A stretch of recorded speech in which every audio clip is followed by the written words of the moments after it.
why Washington, D.C. is the place of destruction for the beast system that the world hates.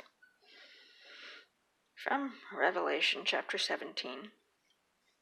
The beast that lives before and then was not alive will be the 8th ruler. He is actually one of those 7 rulers, but God will certainly destroy him. The 10 horns that you saw represent 10 rulers who have not yet begun to rule. They will receive authority in order to rule people together with the beast, but they will rule only for a short time, as if it were for only 1 hour. Then the angel said to me, the waters that you saw in the city represent many different kinds of people and many different people groups and different languages that the people speak, where the prostitute sits. I gotta explain the prostitute to you, because the King James that people keep teaching from have left us in the dark. It explains itself, people. The 10 horns that you saw represent rulers. They and the beast will hate the prostitute. So they will take away everything that is in the city as if they were leaving it naked. They will destroy it as if devouring flesh, and they will burn it completely. So in one day, terrible calamities will come upon her. The city, the prostitute riding the beast hates the prostitute. The city, it's a city. The beast comes out of the city and turns on her. So on one day, terrible calamities will come upon her. The people in that city will die. Others will mourn for them. People will be hungry because there will be no food, and the city will burn up. The Lord God is able to punish her, the city, because he is mighty. They will do that because God has caused them to decide to do what he wants them to do. As a result, they will let the beast, the one that comes out of the city and turns on her. The beast has the power to rule until what God has said is fulfilled. The prostitute that you saw represents the very evil city, whose leaders rule over the kings of the earth. Not the city where the UN is, not where they did the Geneva Convention stuff, not the Paris climate change locations.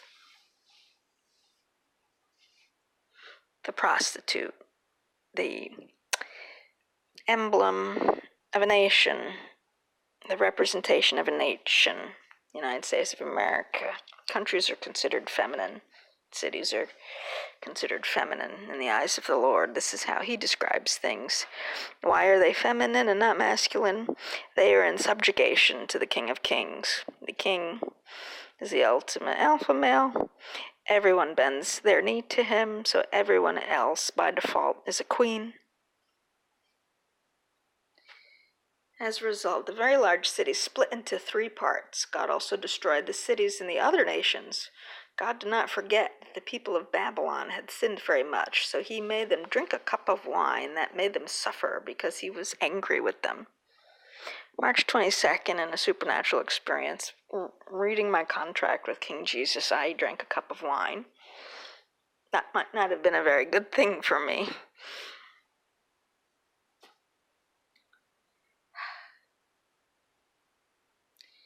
When you look up the vocabulary of these in the original languages, you'll see we have no way to avoid it.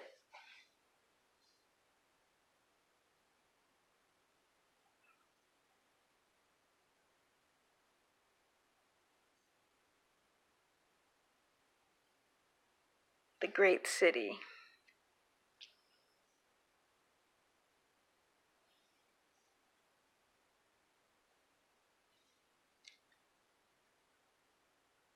The basis of something.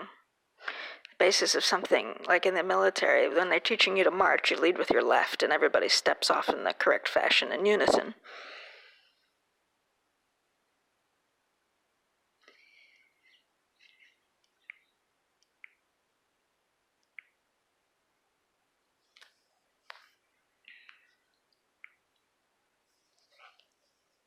USA, Mystery Bible, not a mystery anymore. When you read it in enough translations and dig through the vocabulary, it's obvious. There is a city that will be crushed within an hour.